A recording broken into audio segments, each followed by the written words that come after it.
खबरों के बुलेटिन च स्वागत। मैं हाँ कुसुम सोनिया। भला एक नज़र चुणवीਆਂ खबरों ते। प्रधानमंत्री नरेंद्र मोदी ने विज्ञान दिवस मौके अज साइंस नूं लैब तो जमीनी पद्धर तक लियाउण दा सद्दा दिता। मन की बात राहीं संबोधन करदिआं प्रधानमंत्री ने कहा कि आत्मनिर्भर दा मंत्र पिंड पिंड तक पहुंच रहा है। प्रधानमंत्री ने परीक्षा पे चर्चा प्रोग्राम विच विद्यार्थियों, मापियां ते अध्यापकों नूं अपने तजर्बे साझे करन लई कहा।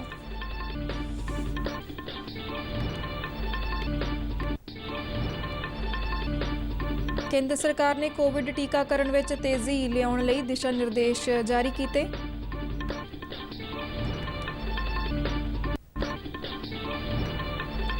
साइंस दिवस मौके पुष्पा गुजराल साइंस सिटी, आयशर मोहाली और Punjab state council for science and technology वालों सांझे तौर पर वर्चुअल समागम करवाया गया। 1971 की भारत पाक जंग विच शानदार जित नूं समर्पित स्वर्णिम विजय मशाल अज अमृतसर के खासा मिलिट्री स्टेशन तो राणियां ले जाई गई।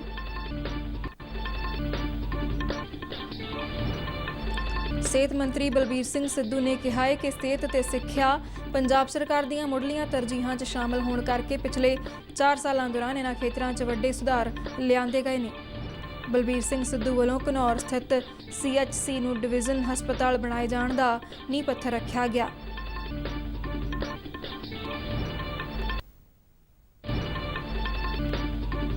ਅਤੇ नौवीं पातशाही श्री गुरु तेग बहादुर जी के 400 साला प्रकाश पुरब नूं समर्पित श्रोमणी कमेटी वालों अज अमृतसर च अलौकिक नगर कीर्तन सजाया गया। ते हुण खबरां दा विस्तार। प्रधानमंत्री नरेंद्र मोदी ने कहा कि आत्मनिर्भर भारत अभियान विच विज्ञान का महत्वपूर्ण योगदान है। आकाशवाणी के मन की बात प्रोग्राम राहीं कौमी विज्ञान दिवस का जिक्र करदिआं प्रधानमंत्री ने साइंस नूं लैब तो लैंड तक लियाउण दा सद्दा दिता। उन्होंने कहा कि विज्ञान नूं लैबां दे दायरे विचों बाहर लिया के विस्तार देण दी लोड़ है। प्रधानमंत्री ने कहा कि वो नौजवानों नूं भारत के विज्ञानिक इतिहास तो जाणू करवाउण दे इच्छुक ने। हमारे युवा भारत के वैज्ञानिक इतिहास को, हमारे वैज्ञानिकों को जाने, समझे और खूब पढ़े। साथियों, जब हम साइंस की बात करते हैं तो कई बार इसे लोग फिजिक्स, केमिस्ट्री या फिर लैब्स तक ही सीमित कर देते हैं, लेकिन साइंस का विस्तार तो इससे कहीं ज्यादा है। और आत्मनिर्भर भारत अभियान में साइंस की शक्ति का बहुत योगदान भी है। प्रधानमंत्री ने कहा कि जो देश का हरेक नागरिक अपने जीवन में विज्ञान का विस्तार करेगा तो प्रगति के रस्ते खुलणगे और देश आत्मनिर्भर बनेगा। उन्होंने खेती तो पैदा होने वाले फोकट पदार्थों का जिक्र करदिआं कहा कि ये पदार्थ पूंजी निर्माण करने की समर्था रखते हैं। इस संबंधी प्रधानमंत्री ने एक उदाहरण का जिक्र करदिआं दस्सिया कि किवें कुछ किसानों वालों खेती तो पैदा होने वाले वाधू पदार्थों को आमदन का जरिया बनाया गया है। एक फसल के वेस्ट को दूसरी फसल में खाद के तौर पर इस्तेमाल कर लेते हैं, है ना कमाल की बात। इसी तरह गुजरात के पाटन जिले में कामराज भाई चौधरी ने घर में ही सहजन के अच्छे बीज विकसित किए हैं। सहजन को कुछ लोग सरगवा बोलते हैं, इसे मोरिंगा या ड्रमस्टिक भी कहा जाता है। अच्छे बीजों की मदद से जो सहजन पैदा होता है उसकी क्वालिटी भी अच्छी होती है। अपनी उपज को वो अब तमिलनाडु और पश्चिम बंगाल भेजकर अपनी आय भी बढ़ा रहे हैं। प्रधानमंत्री नरेंद्र मोदी ने कहा कि आत्मनिर्भरता की पहली शर्त अपने देश के लोगों वालों बनाई गई वस्तुओं की माण करना है। उन्होंने कहा जो हरेक नागरिक माण महसूस करता है तो नाल जुड़ता है तो आत्मनिर्भर भारत केवल एक आर्थिक मुहिम ना रह के कौमी भावना बन जाती है। प्रधानमंत्री ने कहा कि जो असीं देश विच बने टैंकां, रेल के डब्बिਆਂ तो लैके देश विच तैयार वैक्सीन नूं वेखदे हां तां माण नाल साडा सिर ਉੱਚਾ हो जाता है। उन्होंने कहा कि आत्मनिर्भर भारत का मंत्र पिंड पिंड पुज रहा है। अपने संबोधन विच प्रधानमंत्री ने आत्मनिर्भर भारत विच योगदान देने वालियां कई उदाहरणों का भी जिक्र किया। प्रधानमंत्री मोदी ने अपने संबोधन में परीक्षा पे चर्चा प्रोग्राम का जिक्र करदिआं विद्यार्थियों, मापियां ते अध्यापकों नूं अपने तजर्बे साझे करन लई कहा। उन्होंने कहा कि अगले महीने होने वाली परीक्षा पे चर्चा इस ਚਰਚਾ ਲਈ ਮਾਈਗੋਵ ਅਤੇ ਨਰਿੰਦਰ ਮੋਦੀ ਐਪ ਤੇ ਤਜਰਬੇ ਸਾਂਝੇ ਕੀਤੇ ਜਾ ਸਕਦੇ ਨੇ। ਉਹਨਾਂ ਇਸ ਪ੍ਰੋਗਰਾਮ ਵਿੱਚ ਨੌਜਵਾਨਾਂ ਦੇ ਨਾਲ ਅਧਿਆਪਕਾਂ ਅਤੇ ਮਾਪਿਆਂ ਨੂੰ ਵੀ ਸੱਦਾ ਦਿੱਤਾ। ਉਹਨਾਂ ਦੱਸਿਆ ਕਿ ਹੁਣ ਤੱਕ ਤਕਰੀਬਨ 1 ਲੱਖ ਤੋਂ ਵੱਧ ਵਿਦਿਆਰਥੀ, ਤਕਰੀਬਨ 40,000 ਮਾਪੇ ਅਤੇ 10,000 ਅਧਿਆਪਕ ਹਿੱਸਾ ਲੈ ਚੁੱਕੇ ਨੇ। ਉਹਨਾਂ ਕਿਹਾ ਕਿ ਕਰੋਨਾ ਦੇ ਸਮੇਂ ਵਿੱਚ ਉਹਨਾਂ ਕੁਝ ਸਮਾਂ ਕੱਢ ਕੇ ਐਗਜ਼ਾਮ ਵਾਰੀਅਰਸ ਪੁਸਤਕ ਵਿੱਚ ਕੁਝ ਨਵੇਂ ਮੰਤਰ ਜੋੜੇ ਨੇ ਅਤੇ ਨਾਲ ਹੀ ਮਾਪਿਆਂ ਲਈ ਵੀ कुछ पहलुओं ਨੂੰ शामिल किया गया है। नरेंद्र मोदी मार्च में होने वाली परीक्षा पे चर्चा से पहले मेरी आप सभी एग्जाम वॉरियर से, पेरेंट्स से और टीचर से रिक्वेस्ट है कि अपने अनुभव, अपने टिप्स जरूर शेयर करें। आप माईगोव पर शेयर कर सकते हैं, नरेंद्र मोदी ऐप पर शेयर कर सकते हैं। इस बार की परीक्षा पे चर्चा में युवाओं के साथ साथ पेरेंट्स और टीचर्स भी आमंत्रित है। ਪ੍ਰਧਾਨ ਮੰਤਰੀ ਨੇ ਜਲ ਸੰਭਾਲ ਦਾ ਜ਼ਿਕਰ ਕਰਦਿਆਂ ਦੇਸ਼ ਦੇ ਵੱਖ-ਵੱਖ ਹਿੱਸਿਆਂ ਵਿੱਚ ਲੋਕਾਂ ਵੱਲੋਂ ਇਸ ਖੇਤਰ ਵਿੱਚ ਕੀਤੇ ਜਾ ਰਹੇ ਕੰਮਾਂ ਬਾਰੇ ਜਾਣਕਾਰੀ ਦਿੱਤੀ। ਉਹਨਾਂ ਦੱਸਿਆ ਕਿ ਕਿਵੇਂ ਸੰਕਟ ਦੀ ਸਥਿਤੀ ਵਿੱਚ ਲੋਕਾਂ ਨੇ ਹਜ਼ਾਰਾਂ ਰੁੱਖ ਲਗਾ ਕੇ ਆਪਣੇ ਪਾਣੀ ਦੇ ਸਰੋਤਾਂ ਨੂੰ ਮੁੜ ਜਿਉਂਦਾ ਕੀਤਾ ਹੈ। ਪ੍ਰਧਾਨ ਮੰਤਰੀ ਨੇ ਕਿਹਾ ਕਿ ਪਾਣੀ ਨੂੰ ਲੈ ਕੇ ਸਾਨੂੰ ਆਪਣੀ ਸਮੂਹਿਕ ਜ਼ਿੰਮੇਵਾਰੀਆਂ ਨੂੰ ਸਮਝਣਾ ਹੋਵੇਗਾ। ਉਹਨਾਂ ਕਿਹਾ ਕਿ ਇਸ ਸੋਚ ਦੇ ਨਾਲ ਹੀ ਕੁਝ ਦਿਨ ਬਾਅਦ ਜਲ ਸ਼ਕਤੀ ਮੰਤਰਾਲੇ ਵੱਲੋਂ ਕੈਚ ਦਾ ਰੇਨ ਅਭਿਆਨ ਸ਼ੁਰੂ ਕੀਤਾ ਜਾ ਰਿਹਾ ਹੈ, ਜਿਸ ਤਹਿਤ ਪਿੰਡਾਂ ਵਿੱਚ ਛੱਪੜਾਂ ਆਦਿ ਦੀ ਸਫਾਈ ਕਰਕੇ ਆਉਣ ਵਾਲੇ ਵਰਖਾ ਦੇ ਮੌਸਮ ਤੋਂ ਪਹਿਲਾਂ ਜਲ ਸੰਭਾਲ ਲਈ ਸਰੋਤਾਂ ਨੂੰ ਤਿਆਰ ਕੀਤਾ ਜਾਵੇਗਾ। ਸ਼੍ਰੀ ਗੁਰੂ ਰਵਿਦਾਸ ਜੀ ਦਾ ਜ਼ਿਕਰ ਕਰਦਿਆਂ ਪ੍ਰਧਾਨ ਮੰਤਰੀ ਮੋਦੀ ਨੇ ਕਿਹਾ ਕਿ ਸਾਡੇ ਨੌਜਵਾਨਾਂ ਨੂੰ ਉਹਨਾਂ ਤੋਂ ਬੰਧਨ ਮੁਕਤ ਹੋਣ ਦੀ ਸਿੱਖਿਆ ਲੈਣੀ ਚਾਹੀਦੀ ਹੈ। ਪ੍ਰਧਾਨ ਮੰਤਰੀ ਨੇ ਕਿਹਾ ਕਿ ਉਹ ਸ਼੍ਰੀ ਗੁਰੂ ਰਵਿਦਾਸ ਜੀ ਦੀ ਜਨਮ ਭੂਮੀ ਵਾਰਾਣਸੀ ਨਾਲ ਜੁੜੇ ਹੋਏ ਨੇ, ਜਿੱਥੇ ਉਹਨਾਂ ਨੇ ਗੁਰੂ ਰਵਿਦਾਸ ਜੀ ਦੇ ਜੀਵਨ ਦੇ ਅਧਿਆਤਮਕ ਸਿਖਰ ਅਤੇ ਊਰਜਾ ਨੂੰ ਮਹਿਸੂਸ ਕੀਤਾ ਹੈ। ਉਹਨਾਂ ਕਿਹਾ ਕਿ ਗੁਰੂ ਰਵਿਦਾਸ ਜੀ ਦੀਆਂ ਸਿੱਖਿਆਵਾਂ ਮੁਤਾਬਿਕ ਸਾਨੂੰ ਆਪਣਾ ਜੀਵਨ ਖੁਦ ਤੈਅ ਕਰਨਾ ਚਾਹੀਦਾ ਹੈ ਅਤੇ ਨਾਲ ਹੀ ਆਪਣੇ ਟੀਚੇ ਵੀ ਖੁਦ ਨਿਰਧਾਰਿਤ ਕਰਨੇ ਚਾਹੀਦੇ ਨੇ। ਉਹਨਾਂ ਕਿਹਾ ਕਿ ਜੇਕਰ ਤੁਹਾਡਾ ਵਿਵੇਕ ਅਤੇ ਆਤਮ ਵਿਸ਼ਵਾਸ ਮਜ਼ਬੂਤ ਹੈ ਤਾਂ ਦੁਨੀਆ ਵਿੱਚ ਕਿਸੇ ਵੀ ਚੀਜ਼ ਤੋਂ ਡਰਨ ਦੀ ਲੋੜ ਨਹੀਂ। ਉਹਨਾਂ ਕਿਹਾ ਕਿ ਸ਼੍ਰੀ ਗੁਰੂ ਰਵਿਦਾਸ ਜੀ ਨੇ ਆਪਣੇ ਪੈਰਾਂ ਸਿਰ ਖੜੇ ਹੋਣ ਦਾ ਇੱਕ ਹੋਰ ਮਹੱਤਵਪੂਰਨ ਸੁਨੇਹਾ ਵੀ ਦਿੱਤਾ ਹੈ। संत रविदास जी की जयंती होती है। आज भी संत रविदास जी के शब्द, उनका ज्ञान हमारा पथ प्रदर्शन करता है। उन्होंने कहा था, एक ही माटी के सब भांडे, सबका एको सृजनहार। रविदास व्यापी एक ही घट भीतर, सबको एक ही घड़े कुम्हार। हम सभी एक ही मिट्टी के बर्तन हैं, हम सभी को एक ने ही गढ़ा है।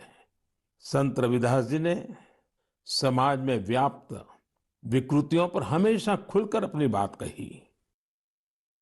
ਕੇਂਦਰ ਸਰਕਾਰ ਨੇ 1 ਮਾਰਚ ਤੋਂ ਕੋਵਿਡ ਟੀਕਾਕਰਨ ਵਿੱਚ ਤੇਜ਼ੀ ਲਿਆਉਣ ਲਈ ਦਿਸ਼ਾ ਨਿਰਦੇਸ਼ ਜਾਰੀ ਕੀਤੇ ਨੇ। ਭਲਕੇ ਤੋਂ ਸ਼ੁਰੂ ਹੋਣ ਵਾਲੇ ਟੀਕਾਕਰਨ ਅਭਿਆਨ ਦੇ ਦੂਜੇ ਗੇੜ ਤਹਿਤ ਦਿਸ਼ਾ ਨਿਰਦੇਸ਼ ਜਾਰੀ ਕਰਦਿਆਂ ਸਿਹਤ ਮੰਤਰਾਲਾ ਨੇ ਕਿਹਾ ਕਿ ਇਸ ਗੇੜ ਦੌਰਾਨ 60 ਸਾਲ ਤੋਂ ਵੱਧ ਉਮਰ ਦੇ ਨਾਗਰਿਕਾਂ ਤੇ 45 ਸਾਲ ਤੋਂ ਵੱਧ ਉਮਰ ਦੇ ਹੋਰਨਾਂ ਬਿਮਾਰੀਆਂ ਤੋਂ ਪੀੜਤ ਮਰੀਜ਼ਾਂ ਨੂੰ ਵੈਕਸੀਨ ਲਗਾਈ ਜਾਵੇਗੀ। ਪ੍ਰਾਈਵੇਟ ਹਸਪਤਾਲਾਂ ਵਿੱਚ ਕੋਵਿਡ-19 ਵੈਕਸੀਨ ਲਗਾਉਣ ਦੀ ਫੀਸ 250 ਰੁਪਏ ਪ੍ਰਤੀ ਵਿਅਕਤੀ ਤੈਅ ਕੀਤੀ ਗਈ ਹੈ। ਸੂਬਿਆਂ ਦੇ ਕੋਵਿਡ ਟੀਕਾਕਰਨ ਕੇਂਦਰ ਲਈ ਆਯੁਸ਼ਮਾਨ ਭਾਰਤ ਦੇ ਤਹਿਤ 10,000 ਹਸਪਤਾਲਾਂ ਅਤੇ CGHS ਦੇ ਤਹਿਤ 687 ਹਸਪਤਾਲਾਂ ਦੀ ਵਰਤੋਂ ਕੀਤੀ ਜਾਵੇਗੀ। 10,000 ਸਰਕਾਰੀ ਹਸਪਤਾਲਾਂ ਵਿੱਚ ਕੋਵਿਡ-19 ਵੈਕਸੀਨ ਮੁਫਤ ਲਗਾਈ ਜਾਵੇਗੀ, ਜਦਕਿ 20,000 ਨਿੱਜੀ ਹਸਪਤਾਲਾਂ ਵਿੱਚ ਲੱਗਣ ਵਾਲੀ ਵੈਕਸੀਨ ਲਈ ਲਾਭਪਾਤਰੀ ਵੱਲੋਂ ਭੁਗਤਾਨ ਕਰਨਾ ਹੋਵੇਗਾ। ਸਿਹਤ ਮੰਤਰਾਲਾ ਨੇ ਕਿਹਾ ਹੈ ਕਿ ਸੂਬਿਆਂ ਨੂੰ ਰਾਜ ਸਰਕਾਰ ਸਿਹਤ ਬੀਮਾ ਯੋਜਨਾ ਤਹਿਤ ਸਾਰੇ ਨਿੱਜੀ ਹਸਪਤਾਲਾਂ ਨੂੰ ਸ਼ਾਮਲ ਕਰਨ ਦੀ ਆਜ਼ਾਦੀ ਦਿੱਤੀ ਗਈ ਹੈ। ਸੂਬੇ ਜਨਤਕ ਖੇਤਰ ਦੀਆਂ ਸਿਹਤ ਸੁਵਿਧਾਵਾਂ ਅਤੇ ਸਾਰੇ ਸਰਕਾਰੀ ਹਸਪਤਾਲਾਂ ਦਾ ਟੀਕਾਕਰਨ ਕਰਨ ਲਈ ਇਸਤੇਮਾਲ ਕਰ ਸਕਦੇ ਨੇ।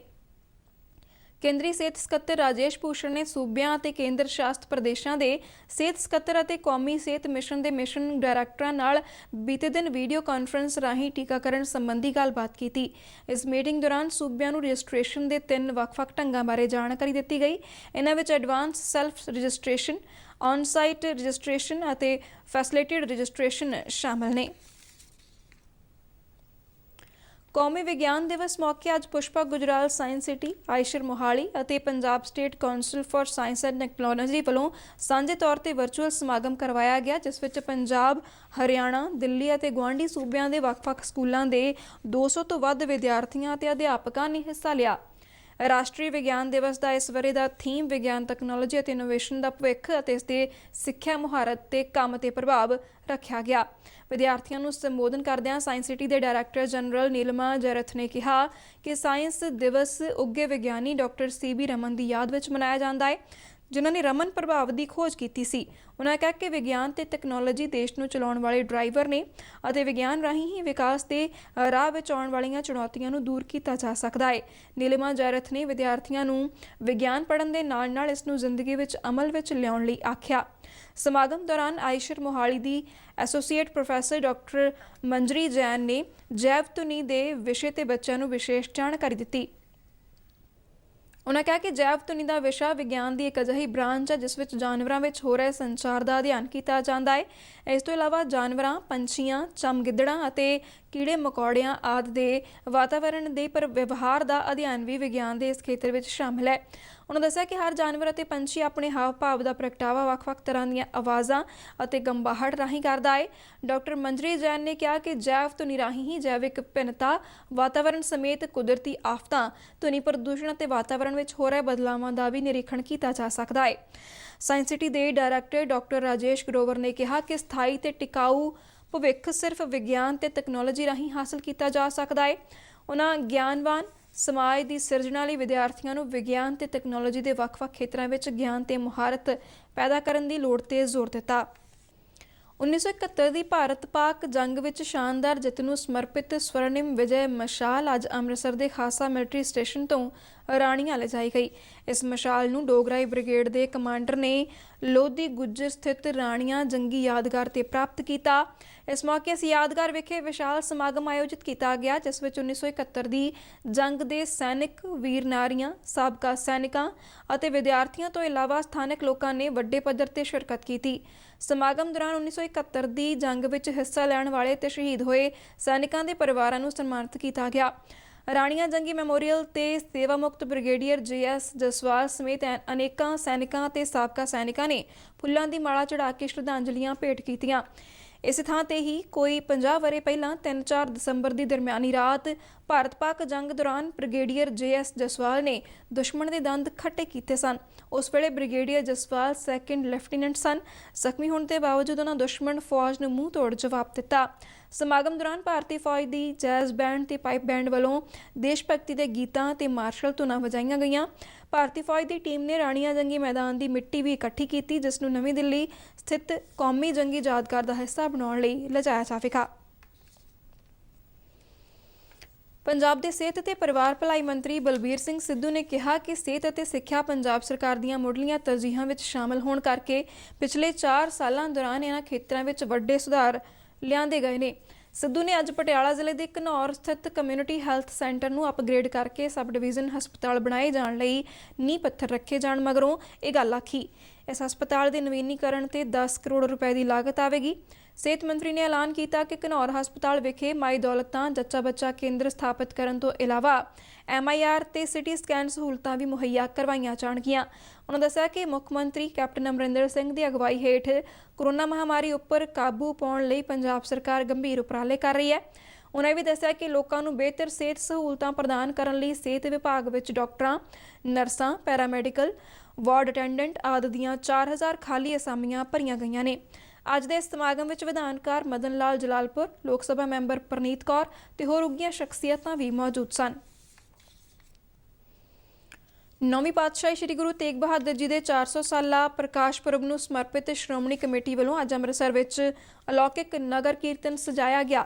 ਇਹ ਨਗਰ ਕੀਰਤਨ ਸ੍ਰੀ ਅਖੰਡ ਪਾਠ ਸਾਹਿਬ ਜੀ ਦੇ ਭੋਗ ਉਪਰੰਤ ਸ੍ਰੀ ਅਕਾਲ ਤਖਤ ਸਾਹਿਬ ਤੋਂ ਸ੍ਰੀ ਗੁਰੂ ਗ੍ਰੰਥ ਸਾਹਿਬ ਜੀ ਦੀ ਛਤਰ ਛਾਇਆ ਅਤੇ 5 ਪਿਆਰਿਆਂ ਦੀ ਅਗਵਾਈ ਹੇਠ ਖਾਲਸਾਈ ਜਾਹੋ ਜਲਾਲ ਨਾਲ ਆਰੰਭ ਹੋਇਆ, ਜੋ ਸੋਹੀਆਂ ਕਲਾਂ, ਮਜੀਠਾ ਤੇ ਰਈਆ ਸਮੇਤ ਵੱਖ-ਵੱਖ ਪਿੰਡਾਂ, ਨਗਰਾਂ ਤੋਂ ਹੁੰਦਾ ਹੋਇਆ ਦੇਰ ਸ਼ਾਮ ਸ੍ਰੀ ਗੁਰੂ ਸਾਹਿਬ ਦੇ ਤਪ ਅਸਥਾਨ ਬਾਬਾ ਬਕਾਲਾ ਸਾਹਿਬ ਵਿਖੇ ਸੰਪੰਨ ਹੋਇਆ।